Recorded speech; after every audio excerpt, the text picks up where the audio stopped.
ये ट्रांसफार्मर की कोर है और इस ट्रांसफार्मर की कोर से वाइंडिंग कनेक्टेड है। जब इस ट्रांसफार्मर की वाइंडिंग को मैं इलेक्ट्रिकल सप्लाई प्रोवाइड करूंगा, उस कंडीशन में जैसे ही मैं सप्लाई प्रोवाइड करूंगा वाइंडिंग में करंट फ्लो होने लगेगा। और जब वाइंडिंग में करंट फ्लो होता है तो मुझे पता है कि जब भी किसी कंडक्टर में करंट का फ्लो होता है तो उस कंडक्टर के चारों ओर मैग्नेटिक फ्लक्स प्रोड्यूस हो जाता है। तो इस प्रकार से मैग्नेटिक फ्लक्स प्रोड्यूस हो जाएगा। और मैंने आपको बताया था कि ये जो मैग्नेटिक फ्लक्स है इसके पास दो ऑप्शन है। या तो ये मैग्नेटिक फ्लक्स इस एयर गैप में चला जाएगा, या तो ये मैग्नेटिक फ्लक्स इस आयरन की कोर में चला जाएगा। तो कौन सा ऐसा पैरामीटर है जो ये डिसाइड करेगा कि जो मैग्नेटिक फ्लक्स है वो कहाँ जाना चाहिए? उसने एयर गैप में जाना चाहिए या फिर कोर में जाना चाहिए? तो मैंने आपको बताया था कि मैग्नेटिक फ्लक्स उस रास्ते को प्रेफर करता है जहां कम अपोजिशन प्रोड्यूस होता है। तो कम अपोजिशन प्रोड्यूस करना, तो अपोजिशन, मैग्नेटिक फ्लक्स के पाथ में जो अपोजिशन होता है उसे बोला जाता है रिलक्टेंस। मैग्नेटिक फ्लक्स के पाथ में जो अपोजिशन प्रोड्यूस होता है उसे बोला जाता है रिलक्टेंस। तो इसका मतलब ये हुआ कि जो मीडियम कम अपोजिशन प्रोड्यूस करेगा मेरा मैग्नेटिक फ्लक्स वहां जाएगा। जैसे हमारे करंट के केस में होता था। करंट के केस में क्या होता था कि करंट उस रास्ते को प्रेफर करता था जहां कम रेजिस्टेंस है। जैसे कि हम न्यूमेरिकल कर रहे थे कुछ, तो हमने बताया था जहां शॉर्ट सर्किट क्रिएट हो गया, जो करंट है वो उस तरफ चला गया, उस तरफ बाईपास हो गया। तो उसी प्रकार से हमारे मैग्नेटिक फ्लक्स का भी है। जो मीडियम कम रिलक्टेंस प्रोड्यूस करेगा, कम रिलक्टेंस ऑफर करेगा, मेरा मैग्नेटिक फ्लक्स वहां जाएगा। तो ये जो आयरन की कोर होती है, ये जो आयरन की कोर होती है, ये बहुत कम अपोजिशन ऑफर करती है। ये बहुत कम अपोजिशन ऑफर करती है, इसलिए मैग्नेटिक फ्लक्स इस आयरन कोर में से जाना ज्यादा प्रेफर करता है। ये जो एक टर्म है यहाँ पर परमीएबिलिटी, ये परमीएबिलिटी क्या है? ये परमीएबिलिटी का रिलेशन ये है। परमीएबिलिटी मतलब ये किसी मैग्नेटिक मटेरियल की ऐसी एबिलिटी है। किसी परमीएबिलिटी का मतलब क्या होता है? नाम में ही एबिलिटी छुपा हुआ है। तो परमीएबिलिटी किसी मैग्नेटिक मटेरियल की ऐसी एबिलिटी है, ऐसी योग्यता है कि ये बताती है कि मैग्नेटिक मटेरियल कितना मैग्नेटिक फ्लक्स अपने अंदर से अलाउ करेगा, एब्जॉर्ब करेगा, स्टोर करेगा। जैसे कि सपोज करते हैं कि एयर एयर की परमीएबिलिटी कम होती है, इसलिए वो मैग्नेटिक मटेरियल को अपने अंदर से बहुत इजीली फ्लो नहीं होने देता। लेकिन जो आयरन की कोर है उसकी एबिलिटी ऐसी है कि वो मैग्नेटिक फ्लक्स के पास में बहुत ही कम अपोजिशन प्रोड्यूस करता है। तो उसकी एबिलिटी ज्यादा हुई। तो परमीएबिलिटी क्या है? Permeability is the ability of magnetic material to store या अलाउ या flow magnetic flux. It is denoted by mu.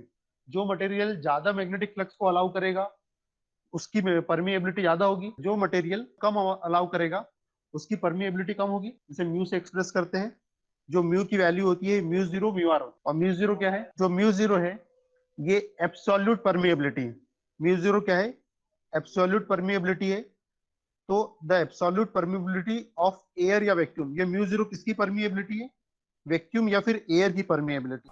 इसका मीनिंग ये हुआ कि एयर और वैक्यूम की परमिएबिलिटी को एब्सोल्यूट परमिएबिलिटी कहते हैं। म्यू जीरो किसकी परमिएबिलिटी है? वैक्यूम या एयर की, कि वैक्यूम और एयर कितना अलाउ कर रहा है मैग्नेटिक फ्लक्स। ठीक है। और म्यू आर जो है ये रिलेटिव परमिएबिलिटी है।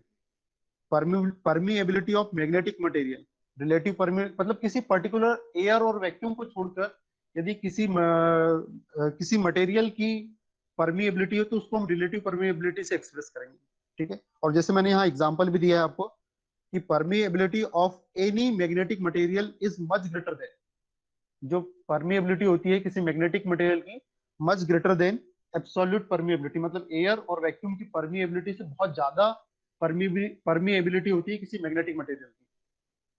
जो जैसे for example permeability of iron is 8000। बताओ कितनी है? 8000। Due to high permeability of magnetic material such as iron steel. अब देखो ये जो एयर की और वैक्यूम की परमिएबिलिटी कितनी है? 4 पाई इंटू 10 की पावर -7। कितनी कम है?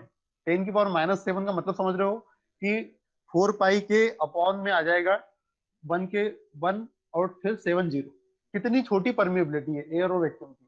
तो उसके कंपैरिजन में जो आयरन मटेरियल है इसकी परमिएबिलिटी 8000, बहुत ज्यादा हो गई।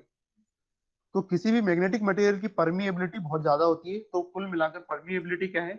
मैग्नेटिक मटेरियल की ऐसी प्रॉपर्टी है जो हमें ये बताता है कि वो मटेरियल कितना मैग्नेटिक फ्लक्स अलाउ करेगा अपने अंदर से फ्लो होने के लिए। ठीक है, इसका स्क्रीनशॉट लो। और आप लोग भी स्क्रीनशॉट ले सकते हो वैसे। हाँ, फोटो खींच सकते हो या फिर आपके मोबाइल में जैसा ठीक लगे। वैसे बच्चे शेयर कर देंगे आपको, डोंट वरी। हो गया सर। ओके, ठीक है, हो गया बच्चों। ठीक है, परमिएबिलिटी समझ में आ गया। ठीक है, जिस मटेरियल की परमिएबिलिटी जितनी ज्यादा होगी वो उतने ज्यादा मैग्नेटिक फ्लक्स को अपने अंदर से फ्लो होने के लिए अलाउ करेगा। ठीक है, तो ये परमिएबिलिटी होगी हमारी। अब इसके जस्ट बाद लिखो परमियंस। जो परमियंस है जनरली ये रिलक्टेंस का रेसिप्रोकल है, सॉरी। तो ठीक है, वही वही बात है। रिलक्टेंस क्या है? कितना अपोजिशन प्रोड्यूस होता है मैग्नेटिक फ्लक्स के पाथ में, कितना अपोजिशन प्रोड्यूस होता है, ये रिलक्टेंस है। तो ये परमियंस क्या बताएगा कि कितना अपोजिशन नहीं प्रोड्यूस होता है, ये हमें परमियंस बताएगा। और जो रिलक्टेंस है इसकी यूनिट क्या है? एम्पियर टर्न पर वेबर। जो रिलक्टेंस होता है उसकी यूनिट क्या होती है? एम्पियर टर्न वेबर होता है। तो इसकी यूनिट वेबर पर एम्पियर टर्न हो जाएगा। और ये लिख लो। हाँ, ये हेनरी इनवर्स रिलक्टेंस की परमिएबिलिटी होती है। हेनरी इनवर्स रिलक्टेंस की यूनिट होती है। तो परमियंस की यूनिट क्या हो जाएगी? हेनरी हो जाएगी। ठीक है, इसे स्क्रीनशॉट लो इसका भी। हो गया। Yes sir. Yes sir. Heading डालिए मैग्नेटिक फ्लक्स डेंसिटी। सर अभिषेक ज्वाइन नहीं कर पा रहे, उसको ज्वाइन करना है। इस रिक्वेस्ट करो, रिक्वेस्ट करने की बोलो उसे। सर रिक्वेस्ट कर। ठीक है, अब देखिए मैग्नेटिक फ्लक्स डेंसिटी को समझिए क्या है। देखो, अब अभी मैं आपको परमिएबिलिटी समझा रहा था। मैंने दो चीज बताई आपको, एक तो रिलक्टेंस बताया। रिलक्टेंस क्या है? मैग्नेटिक फ्लक्स के पाथ में जो अपोजिशन प्रोड्यूस होता है उसे रिलक्टेंस कहते हैं। और परमिएबिलिटी मटेरियल की ऐसी प्रॉपर्टी है जो मैग्नेटिक फ्लक्स को कितना अलाउ करेगा कौन सा मटेरियल, ये बताती है। तो अब देखो, ये मैग्नेटिक फ्लक्स यहाँ पे जनरेट हुआ, इस वाइंडिंग के चारों ओर, इस कंडक्टर के चारों ओर मैग्नेटिक फ्लक्स जनरेट हुआ। और ये मैग्नेटिक फ्लक्स कहाँ जाएगा अब तो पता चल गया मुझे, क्योंकि कोर की परमिएबिलिटी बहुत ज्यादा होती है, लगभग 8000 होती है in comparison of air gap. तो मेरा मैग्नेटिक फ्लक्स इस कोर में से जाना प्रेफर करेगा। ठीक है, तो ये कोर में से मैग्नेटिक फ्लक्स जा रहा है। कोर में से क्यों जा रहा है? क्योंकि एक तो इसका रिलक्टेंस कम प्रोड्यूस कर रहा है और दूसरा इसकी परमिएबिलिटी बहुत ज्यादा है। अब मैंने जो हेडिंग डलवाई है, ये डलवाई है magnetic flux density. Magnetic flux density क्या होती है? मैग्नेटिक फ्लक्स डेंसिटी जो जनरली होती है इसे हम बी से एक्सप्रेस करते हैं। मैग्नेटिक फ्लक्स डेंसिटी से बी से एक्सप्रेस करते हैं। और ये क्या होती है? ये हमें ये बताती है कि यूनिट एरिया में से कितना फ्लक्स पास हो रहा है। यूनिट एरिया में से कितना फ्लक्स पास हो रहा है, इस क्वांटिटी को बताने वाले फैक्टर को मैग्नेटिक फ्लक्स डेंसिटी बोलते हैं। कोर के यूनिट एरिया में से, जैसे ये देखो, ये कोर है, ये ट्रांसफार्मर की कोर है। और ट्रांसफार्मर का ये यूनिट एरिया को हम स्टैंडर्ड, अगर स्टैंडर्ड टर्म में देखें, स्टैंडर्ड यूनिट के टर्म में देखें, तो 1 metre square area, 1 metre square area से जितना फ्लक्स पास हो रहा है उसकी क्वांटिटी को ही हम मैग्नेटिक फ्लक्स डेंसिटी कहते हैं। तो ये जो एरिया है कोर का, ये 1 मीटर स्क्वायर एरिया है, यूनिट एरिया है। इस यूनिट एरिया में से जितना फ्लक्स पास होगा, इस यूनिट एरिया में से जितना फ्लक्स पास होगा उसकी क्वांटिटी को ही हम मैग्नेटिक फ्लक्स डेंसिटी कहते हैं। तो यही लिखा है मैंने डेफिनेशन में यहाँ पे। ये जो फार्मूला है मैग्नेटिक फ्लक्स डेंसिटी का, ये है फ्लक्स अपॉन एरिया। तो यूनिट एरिया में से कितना मैग्नेटिक फ्लक्स पास हो रहा है उसकी क्वांटिटी को मैग्नेटिक फ्लक्स डेंसिटी कहते हैं। फ्लक्स की यूनिट होती है वेबर और एरिया की यूनिट होती है मीटर स्क्वायर। तो वेबर पर मीटर स्क्वायर ये मैग्नेटिक फ्लक्स डेंसिटी की यूनिट हो गई। और weber per metre square equal to tesla भी होता है। तो यही मैंने डेफिनेशन में भी लिखा है। Magnetic flux density is the quantity of magnetic flux that passes through unit area. Unit area से पास होने वाले मैग्नेटिक फ्लक्स की क्वांटिटी को मैग्नेटिक फ्लक्स डेंसिटी कहते हैं। और इसे बी से डिनोट करते हैं। Its unit is weber per metre square. ठीक है, हेडिंग डालिए लीकेज कोफिशिएंट। देखो ये लीकेज कोफिशिएंट क्या है? लीकेज कोफिशिएंट टोटल फ्लक्स और यूजफुल फ्लक्स का रेशियो है। लीकेज कोफिशिएंट क्या है? टोटल फ्लक्स और यूजफुल फ्लक्स का रेशियो है। अब ये जो टोटल फ्लक्स है और यूजफुल फ्लक्स, अब ये ट्रांसफार्मर के एग्जांपल से समझा। ये वाइंडिंग है और इसमें मैग्नेटिक फ्लक्स प्रोड्यूस हुआ है, लेकिन कुछ मैग्नेटिक फ्लक्स क्या हो जाएगा, इस एयर गैप में लीक हो जाएगा इस प्रकार से। वो कोर में से नहीं जाएगा, कुछ फ्लक्स वेस्ट हो जाता है, कुछ फ्लक्स वेस्ट हो जाता है इस एयर गैप में। पूरा का पूरा फ्लक्स कोर में नहीं जाता है। तो जो फ्लक्स लीकेज हो जाता है, तो एक तो लीकेज फ्लक्स, जो टोटल फ्लक्स क्या हो जाएगा, टोटल फ्लक्स क्या हो जाएगा? एक तो यूजफुल फ्लक्स वो फ्लक्स हो जाएगा जो कोर में से जा रहा है, और दूसरा लीकेज फ्लक्स। तो लीकेज कोफिशिएंट क्या हो गया? टोटल फ्लक्स और यूजफुल फ्लक्स का जो रेशियो है ये लीकेज कोफिशिएंट कहलाता है, और इसे लेमडा से एक्सप्रेस करते हैं, ठीक है। और leakage flux is the flux which just set up around the coil. Leakage flux वही बताया मैंने कि कॉइल के अराउंड सेटअप हो जाता है, and not and is not utilised for any work, और किसी भी वर्क के लिए यूटिलाइज, जो फ्लक्स लीकेज होगा वो कैसे यूटिलाइज होगा? जो फ्लक्स कोर में से जाएगा वही सेकेंडरी साइड में जाएगा। ये प्राइमरी वाइंडिंग है, और जो लोड कनेक्टेड है मेरा वो किस साइड कनेक्ट है? सेकेंडरी साइड में। सेकेंडरी साइड में लोड कनेक्टेड है, तो लोड को सेकेंडरी वाइंडिंग में जितना ईएमएफ इंड्यूस हो रहा है वो लोड के क्रॉस रहेगा, तो जो फ्लक्स इस कोर में से जाएगा वही सेकेंडरी वाइंडिंग से लिंक होगा, ठीक है। तो इसलिए बोल रहे कि जो लीकेज फ्लक्स है वो नॉट इन यूज, ठीक है। इसका स्क्रीनशॉट लो। एक दिन आपका ओरल टेस्ट मैंने भी प्लान किया है, इसलिए थोड़ा तैयारी करते रहना। हाँ बता देंगे, थोड़ा कंटेंट अच्छा हो जाए इस यूनिट का उसके बाद, ठीक है। हेडिंग डालिए फ्रिंजिंग, लिखने की जरूरत नहीं है, वो मैं वीडियो जो शेयर करूंगा उसके थ्रू लिख लिया करो, कोई प्रॉब्लम नहीं है। उसमें तो सब कुछ सिस्टमेटिक मिल जाता होगा आपको, कोई प्रॉब्लम है ही नहीं। जितना ज्यादा से ज्यादा कंटेंट आपको मिल सके इतना अच्छी बात। हेडिंग डालिए फ्रिंजिंग। अब ये फ्रिंजिंग क्या है ये देखिए, ये फिर अगेन ट्रांसफार्मर की हेल्प से समझा रहा हूँ आपको। ट्रांसफार्मर की कोर को मैंने काट दिया, ट्रांसफार्मर की कोर को मैंने काट दिया। जो जब ट्रांसफार्मर की कोर को काट दिया तो ट्रांसफार्मर की कोर में फ्लक्स फ्लो हो रहा था। जब ट्रांसफार्मर की कोर में फ्लक्स फ्लो हो रहा था और जब मैंने इसे काट दिया तो जो फ्लक्स है देखो क्या होने लगा। जो फ्लक्स कांस्टेंट जा रहा था, लेकिन अब कुछ फ्लक्स क्या हो गया, बाहर की ओर आ गया। कुछ फ्लक्स क्या हो गया, बाहर की ओर आ गया। जो कोर को काटने से कुछ फ्लक्स स्प्रेड आउट हो गया, कुछ फ्लक्स स्प्रेड आउट हो गया, फ्रिंजेस आउट हो गया। तो ये जो फ्लक्स आया, तो फ्रिंजिंग में मैंने यही लिखा है, fringing a phenomena in which the magnetic flux flowing in magnetic core spreads out, spread out हो जाता है, या फ्रिंजेस आउट, बाहर आने को फ्रिंजेस आउट टेक्निकल टर्म में बोला जाता है, into surrounding medium, for example in the vicinity of air. Vicinity means होता है आसपास का एरिया। और फ्रिंजिंग से होता क्या है, फ्रिंजिंग से एक तो नॉन यूनिफॉर्म फ्लक्स डिस्ट्रीब्यूशन हो जाता है, नॉन यूनिफॉर्म फ्लक्स डिस्ट्रीब्यूशन हो जाएगा, देखो दिख रहा है हमें, इस फ्रिंजिंग के कारण नॉन यूनिफॉर्म फ्लक्स डिस्ट्रीब्यूशन हो गया। This also disturb the core flux pattern, और कोर के फ्लक्स पैटर्न को भी डिस्टर्ब करेगा, क्योंकि जो कोर का फ्लक्स है यही डिसाइड करता है कि ईएमएफ किस नेचर का प्रोड्यूस होने वाला है ना।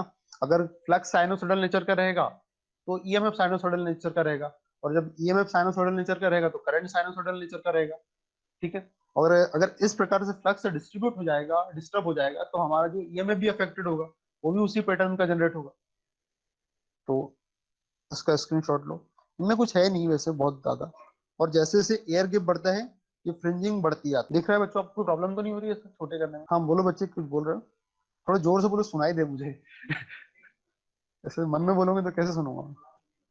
ऐसे जूम कर दो, हाँ बोलो ना, यही तो बोल रहा हूँ। टाइम कितना बचा है? जनरली अपने को पता नहीं चलता टाइम का, ठीक है। हो गया स्क्रीनशॉट, चलो। Yes sir. हाँ, ये क्वेश्चन है आपके आरजीपीवी का, बहुत इंपॉर्टेंट क्वेश्चन। 2008 में आ चुका है, 16 में आ चुका है, 17 में आ चुका है, 18 में आ चुका है, शायद इस बार भी आ जाए। तो ये क्वेश्चन का स्क्रीनशॉट लीजिए। क्या क्वेश्चन है? कंपेयर इलेक्ट्रिकल सर्किट और मैग्नेटिक सर्किट। मैग्नेटिक सर्किट और इलेक्ट्रिकल सर्किट को मुझे कंपेयर करना है। तो मैग्नेटिक सर्किट के लिए एक पहली सिमिलरिटीज, पहला तो मैग्नेटिक सर्किट और इलेक्ट्रिकल सर्किट को बना दिया मैंने, पहला सिमिलरिटी में तो यही डाल दो। दूसरा है कि पाथ ऑफ फ्लक्स, जो फ्लक्स का जो पाथ होता है, मैंने कल ही बताया था आपको जब मैग्नेटिक सर्किट हेडिंग डलवाई थी, और मैंने आपको बताया, लिखाया था वहां पर कि flux followed by magnetic flux is called magnetic circuit. तो ये जो सेकंड पॉइंट है यही लिखा है मैंने मैंने कि path of flux called magnetic circuit, magnetic flux के पाथ को मैग्नेटिक सर्किट कहते हैं, और path of current is called electrical circuit. ये सिमिलरिटी होगी कि यहाँ फ्लक्स के पाथ को मैग्नेटिक सर्किट बोलते हैं, वहां करंट के पाथ को इलेक्ट्रिकल सर्किट बोलते हैं। जो फ्लक्स का फ्लो होता है वो क्यों होता है? एमएमएफ के कारण होता है, मैग्नेटोमोटिव फोर्स के कारण होता है। मैंने आपको कल ही बताया था कि नंबर ऑफ टर्न्स जितने ज्यादा रहेंगे उतना ज्यादा फ्लक्स प्रोड्यूस होगा, जितना करंट फ्लो होगा उतना उतना ही मैग्नेटिक फ्लक्स प्रोड्यूस होगा। तो एमएमएफ क्या होता है? नंबर ऑफ टर्न्स और करंट का प्रोडक्ट होता है। तो मैग्नेटोमोटिव फोर्स के कारण फ्लक्स प्रोड्यूस होता है, और इलेक्ट्रोमोटिव फोर्स के कारण करंट फ्लो होता है। तो इस थर्ड पॉइंट हो गया हमारा। और फ्लक्स के पाथ में जो अपोजिशन होता है उसको रिलक्टेंस कहते हैं, और करंट के पाथ में जो अपोजिशन प्रोड्यूस होता है उसे रेजिस्टेंस कहते हैं। तो ये फोर्थ पॉइंट हो गया। जो फ्लक्स होता है, जैसे ईएमएफ अपॉन रेजिस्टेंस करंट होता है, उसी प्रकार से एमएमएफ अपॉन रिलक्टेंस फ्लक्स होता है। जैसे ईएमएफ अपॉन रेजिस्टेंस करंट होता है, उसी प्रकार से एमएमएफ अपॉन रिलक्टेंस फ्लक्स होता है। क्लियर है? कोई डाउट तो नहीं?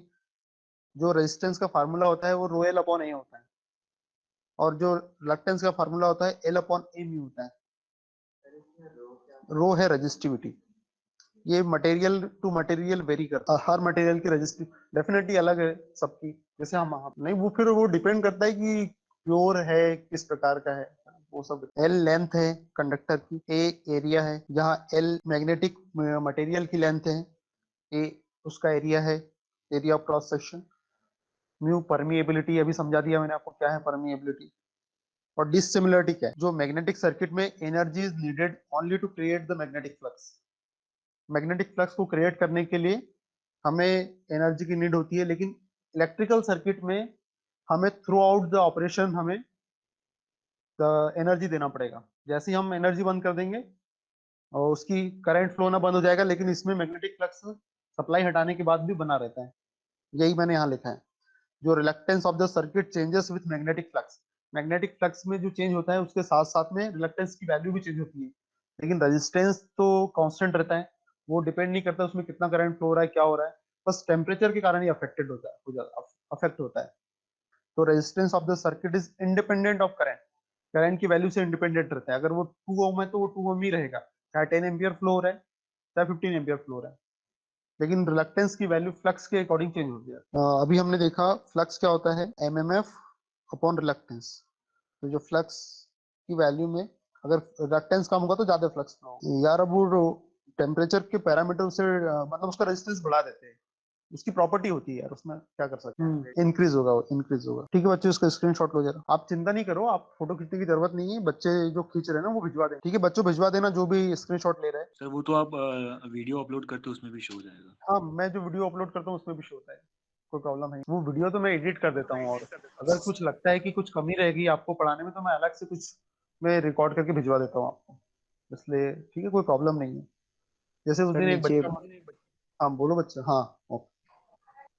जैसे उस दिन एक बच्चा मैग्नेटिक मैग्नेटिक फ्लक्स की प्रॉपर्टी बोल रहा था मुझसे, तो मैंने उसको उस वीडियो में अपलोड करके भिजवा दिया। अगर कभी क्लास में हो जाता है, कभी कुछ डिस्टर्ब हो जाता है, तो वो भी मैं वहाँ एडिट करके भिजवा देता हूँ, इसलिए कोई प्रॉब्लम नहीं। ठीक है, हो गया ये डिसिमिलरिटीज का स्क्रीनशॉट ले। ठीक है, यस सर ले और इसके यस बाद सर, ले भी लिया। आपको लगता है कि कुछ समझ में नहीं आया तो आप मुझसे पूछ सकते हो। वैसे तो वीडियो में क्लियर हो ही जाता होगा, पर अगर उसके बाद भी नहीं आता है तो आज मेरी क्लास है, लास्ट लेक्चर है मेरा, तो लेक्चर खत्म होने के बाद आपको जो पूछना है आप सभी पूछ सकते हो मुझसे, कोई प्रॉब्लम नहीं। ठीक है, हेडिंग डालिए टाइप्स ऑफ मैग्नेटिक मटेरियल। जो मैग्नेटिक मटेरियल है 3 टाइप्स के होते हैं। एक diamagnetic material, third paramagnetic material, और थर्ड फेरोमैग्नेटिक मटेरियल। जो डायमैग्नेटिक मटेरियल होते हैं ये मैग्नेट से रिपल होते हैं। ये जो मटेरियल होते हैं इसकी प्रॉपर्टी होती है कि मैग्नेट से रिपल होते हैं। जैसे कि एग्जांपल है copper, zinc, bismuth, silver, gold, antimony, marble, water, glass, ये सब डायमैग्नेटिक मटेरियल के एग्जांपल। पैरामैग्नेटिक मटेरियल ऐसे मटेरियल होते हैं जो अट्रैक्ट तो होते हैं मैग्नेट की ओर, लेकिन स्ट्रांगली नहीं होते, थोड़ा कम अट्रैक्शन रहता है इनके अंदर। और जो फेरोमैग्नेटिक मटेरियल होते हैं ये स्ट्रांगली अट्रैक्ट होते हैं मैग्नेट की ओर, और कुछ एग्जांपल मैंने यहाँ लिख दिए। ठीक है, इसका स्क्रीनशॉट लीजिए। इसमें कुछ समझाने वाला नहीं है। डायमैग्नेटिक मटेरियल रिपल होते हैं, पैरामैग्नेटिक मटेरियल थोड़े कम अट्रैक्ट होते हैं, और फेरोमैग्नेटिक मटेरियल कुछ बहुत ज्यादा अट्रैक्ट होते हैं मैग्नेट की ओर। और ये कुछ एग्जांपल। यस सर ले लिए। इस टॉपिक को तो यार हम शाम में करेंगे। चलो, परमीएबिलिटी कौन बताएगा मुझे? सर, हाँ बताओ। permeability is the ability of a material to either absorb or allow magnetic flux to pass through it. Good good good. ठीक, तो परमीएबिलिटी क्या होता है? परमीएबिलिटी किसी मटेरियल की ऐसी एबिलिटी होती है जो ये बताती है कि वो कितना मैग्नेटिक फ्लक्स को अलाउ करेगी, स्टोर करेगी, एब्जॉर्ब करेगी। गुड, ठीक है। और जो रिलेटिव परमीएबिलिटी होती है, एयर और वैक्यूम को छोड़कर जो मैग्नेटिक मटेरियल होता है उसकी परमीएबिलिटी बहुत ज्यादा होती है। जैसे कि एक एग्जांपल दिया था आयरन का, आयरन की परमीएबिलिटी 8000 है। एमएफ बताओ मुझे, कौन बताएगा? सर मैं तो हाँ, ऋषु को बताने दो। हाँ बताओ ऋषु। हाँ तुम बताओ। सर एमएमएफ होता है मैग्नेटिक मोटिव फोर्स, जो कि प्रोडक्ट होता है नंबर ऑफ टर्न्स, और जो उसमें करंट प्रोड्यूस होता है उसका मतलब प्रोडक्ट होता है, और उसका यूनिट हो जाता है एम्पियर टर्न, होता है एम्पियर टर्न। Good good. ठीक है। तो मैग्नेटोमोटिव फोर्स जो होता है वो एनालॉगस होता है इलेक्ट्रोमोटिव फोर्स का। जैसे इलेक्ट्रिकल सर्किट में इलेक्ट्रोमोटिव फोर्स होता है, ईएमएफ होता है, उसी प्रकार से मैग्नेटिक सर्किट में मैग्नेटोमोटिव फोर्स होता है, जो होता है नंबर ऑफ टर्न्स और करंट का प्रोडक्ट। मैग्नेटिक फील्ड इंटेंसिटी बताओ मुझे आशीष। ये सर। हाँ बताओ magnetic field intensity. Sir unit area में से जितना फ्लक्स पास होता है। बेटा वो तो मैग्नेटिक फ्लक्स डेंसिटी तो आज सर बताया था। मैग्नेटिक इस flux intensity means magnetic field की स्ट्रेंथ कैसे पता करूंगा। सर वो तो क्लियर नहीं सर अभी। जो अभी क्लियर नहीं, कौन बताएगा मुझे Yes, मैग्नेटिक sir. फील्ड की। हाँ बताओ रंजन। सर बताएं। Sir, the field in which unit pole experience attraction or repulsion for called magnetic field intensity. अरे यार बेटा तुमने मैग्नेटिक फील्ड बता दिया मुझे। मैंने बताया था मैग्नेटिक फील्ड के बारे में, मैंने क्या बताया था कि ऐसा एरिया जिसमें कोई भी यूनिट पोल फोर्स का एक्सपीरियंस करे, ऐसा फील्ड क्या कहलाता है, मैग्नेटिक फील्ड कहलाता है। ठीक है। अब मैंने आपको कैसे एग्जांपल के थ्रू समझाया था वो। एक बार मैग्नेट को प्लेस करके यूनिट मैग्नेटिक पोल हाँ चार्ज से लेके। जी बिल्कुल। यूनिट पोल को ले जाएंगे फील्ड के पास, वहां पे रिपल्सन या अट्रैक्शन होगा तो पता चलेगा वहां ये पे। यूनिट पोल है, ये यूनिट, बेटा बात नहीं करो। यूनिट पोल, ये यूनिट पोल है, और इस यूनिट पोल को जैसे ही मैं मैग्नेटिक फील्ड के अंदर लेके गया, तो ये मैग्नेटिक फील्ड ने या तो अट्रैक्शन फोर्स लगाएगा या रिपल्सन फोर्स लगाएगा। जैसे ये एस पोल के पास गया तो कौन सा फोर्स लगाएगा, अट्रैक्शन फोर्स लगाएगा। तो जैसे ही मैंने इसको लेके गया मैग्नेटिक फील्ड में, तो मुझे अट्रैक्शन और रिपल्सन फील्ड का, मुझे नहीं मैग्नेट को जब एक्सपीरियंस हुआ, तो वो मैग्नेटिक फील्ड है। फिर मैग्नेटिक फील्ड इंटेंसिटी क्या है, अब बताओ जरा, कौन बताएगा। हाँ ऋषु बताना चाहती हूँ, बताओ। ये सब बताते हैं। मैग्नेटिक फील्ड इंटेंसिटी होता है कि जब यूनिट पोल चार्ज को मैग्नेटिक फील्ड में ले जाते हैं तो उस पे कोई फोर्स एक्सपीरियंस होता है, मतलब उसका जो भी फोर्स एक्सपीरियंस करता है, जो उसका स्ट्रेंथ होता है, वही मैग्नेटिक फील्ड इंटेंसिटी होता है।